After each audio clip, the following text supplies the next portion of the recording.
소액 사기도 그냥 넘어가지 마세요. 안녕하세요, 장빅TV입니다. 오늘은 소액 사기건에 대한 이야기 좀 하려고 하는데요. 실제로 많이 일어나고 당하기 쉬운 사기인 것 같아요. 지금 제가 고소건으로 경찰서를 가고 있는데요. 이 사기에 대한 이야기를 좀 드리자면, 사건 발생은 지금으로부터 딱 5년 전입니다. 5년 전에 제가 결혼식장에 가고 있었어요. 결혼식장에 도착을 해가지고 급하게 식장 안으로 들어서려고 하는데 전화가 한 통이 왔습니다. 대표님, XS 창업 장과장입니다. 지금 찾으시는 좋은 매물건 나왔거든요. 너무 좋은 자리여서 제가 주말에 연락드리게 됐어요. 죄송합니다 라고 연락이 온 거예요. 그 당시에 저희가 카페 직영점을 하나 오픈을 하려고 점포를 찾고 있는 중이었거든요. 그래서 그 전에 통화를 했던 기록도 있고, 제가 이 과장님을 만난 적은 한 번도 없는데요. 그 전 통화 기록도 여러 번 있었고, 문자도 주고받고 했던 기록이 있다 보니까 그냥 자연스럽게 받았어요. 보통 이 창업 컨설팅 회사라는 곳에서 그런 정보들을 많이 공유하거든요. 그래서 저는 대수롭지 않게 전화를 받았고, 좋은 자리가 있구나 라고 생각을 하고 통화를 계속 했었는데, 자리가 어디였냐면 서울역 바로 앞에 전 대우 빌딩, 현 서울스퀘어, 그 자리에 굉장히 좋은 자리가 나왔다는 거예요.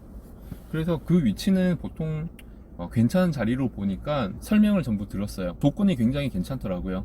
그래서 그 장과장이라는 사람이 지금 빨리 자기가 그 자리를 잡아둘 테니까 50만원 바로 이체를 해달라 그러더라고요. 처음에 전혀 모르는 사람이라고 한다면 섣불리 이체를 안 하겠지만, XX 창업, 그 회사는 꽤 큰 회사고 그쪽에 다른 직원들도 많이 알고 있거든요. 그래서 그 회사의 직원이고 저랑 통화도 많이 했었고 했기 때문에 저는 대수롭지 않게 50만원을 이체를 해줬어요. 그런데 이체를 해주자마자 바로 연락이 두절이 된 거예요. 전화기가 없어지진 않았는데 수신 정지 신청을 했나 보더라고요. 몇 번 전화를 하고 문자를 보냈는데 연락이 되질 않았습니다. 그래서 제가 그 XX 창업이라고 하는 회사에 전화를 걸어서 과장 바꿔달라고 했더니 퇴사한 지가 한 두어 달 됐다 그러더라고요. 사실이냐? 퇴사한 거는 사실이었던 것 같아요. 근데 그 사람과 연락을 못하고 너무 괘씸해서 고소를 진행하려고 해도 금액이 작다 보니까 자꾸 차일피일 미뤄지더라고요. 그리고는 시간이 흘러버렸습니다. 5년이 지났는데 우연히 또 어떤 사건이 생기면서 5년 전 기억이 나서 경찰서에 신고를 했어요. 5년 전 50만원 그 사건을. 사실은 이 소액 사건 같은 경우는 제가 경찰서에 신고를 하기에도 어떤 부담감이 있냐면, 정말 큰 사건, 큰 사고 이런 것들을 처리해야 되는 이제 공무원분들이 이런 작은 금액으로 시간을 낭비할 수도 있는 거잖아요. 그러니까 그런 부담감도 좀 생기더라고요.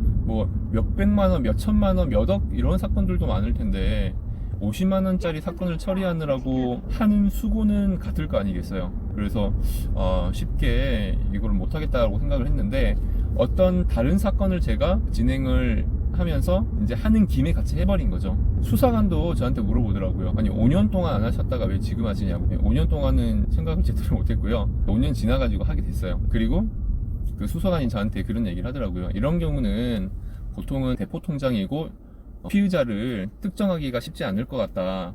근데 제 생각에는 전화번호도 자기 전화번호가 맞는 것 같고 통장에도 자기 이름이 되어 있었거든요. 그래서 아닐 것이다, 한번 알아보시면 통장은 대포 통장이 아닐 거예요 라고 했는데, 한 열흘인가 지나고 연락이 왔습니다. 열흘 정도 지나서 연락이 왔는데, 이 사람이 2015년도에 저한테 그 소액 사기를 쳤거든요. 근데 2016년도에 구속이 됐더라고요. 이미 구속이 되어가지고 1,800만원 사기건으로 구속이 됐고 건수가 굉장히 많았다고 합니다. 저 같은 소액 사기를 다 모았나봐요. 매일매일 그 일을 하나 보더라고요. 그래서 제가 수사관한테 그러면 그 사건이 해결이 됐으면 저한테도 연락이 왔어야 되는데 연락이 안 왔네요 라고 했더니, 소액이라서 연락이 안 간 것 같다라고 약간 황당한 이야기를 하긴 하더라고요. 소액이라고 연락이 안 가면 안 되죠. 그게 작은 금액이라고 하더라도 통장에 그렇게 많지 않을 거예요. 그러면은 모든 통장에 대한 그 입금 내용은 소명을 시켜가지고 확인을 해야 되는 상황이었겠죠. 근데 그게 제대로 안 된 것 같아요. 2015년부터 2016년까지 여러 건의 사기건을 진행을 하면서 그 중에 제게 있었던 거죠. 그런데 너무 많아서 소액은 제대로 처리를 못한 것 같고요. 사기 수법이 특이합니다. 제가 그 수사관한테 들었거든요. 이 사건은 어떻게 된 건지에 대해서. 우선 이 친구가 회사를 여러 곳을 다녔대요. 무슨 창업, 무슨 부동산, 무슨 컨설팅 이런 회사들을 여러 곳을 다니면서 2달 정도만 근무를 하고 다 퇴사를 했대요. 이유가 뭐냐면 데이터베이스를 빼기 위해서, 보통 DB라고 하죠. 고객 연락처라든지 이런 것들을 다 빼기 위해서. 제가 알고 있던 무슨 창업이라고 하는 회사에 입사한 이유도 거기 회사의 파트너 회사로 가입이 되어 있던 회사의 정보를 빼기 위해서 입사를 한 거였다고 하네요. 그러니까 저희 회사도 연결이 되었고 저랑도 통화를 몇 번 했던 거죠. 그리고 가능하면은 고위직, 뭐 이사급이나 임원, 뭐 대표이사 연락을 취해가지고, 왜냐면은 직원들한테 연락을 해봤자 소액이건 큰 금액이건 바로 이체를 못 해주잖아요. 자기 돈이 아니니까 결제를 받아야 되잖아요. 그런데 이제 저는 어차피 대표이사니까 저에게 연락을 해서 저만 속이면 저는 바로 그 자리에서 계좌 이체를 해준 거죠. 그러다 보니까 다른 회사들을 돌아다니면서 임원급 이상의 데이터베이스를 빼는 거죠. 굉장히 좀 악랄한 인간이었던 것 같아요. 수사관은 저한테 장 과장이라는 사람이 그렇게 잘 구속이 됐네요. 네, 마무리가 잘 됐습니다. 이렇게 이야기를 하는 거예요.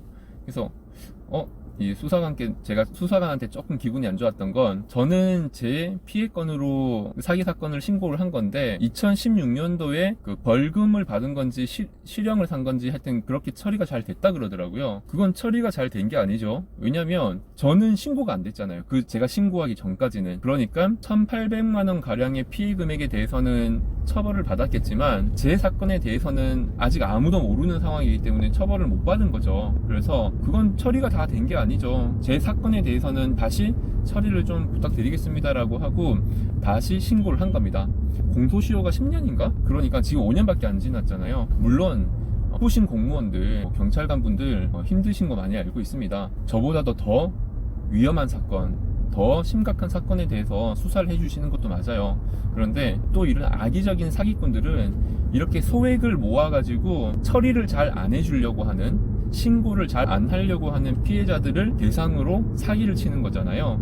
그러니까 이런 부분들도 많이 번거롭겠지만은 처리를 좀 잘 해주셨으면 좋겠습니다. 50만 원이 누구한테는 좀 작을 수 있겠지만은 그 금액이 또 굉장히 큰 사람도 있을 수 있는 거잖아요. 그래서 이런 부분 끝까지 처벌을 좀 해주셨으면 좋겠네요. 이상 장배TV였습니다.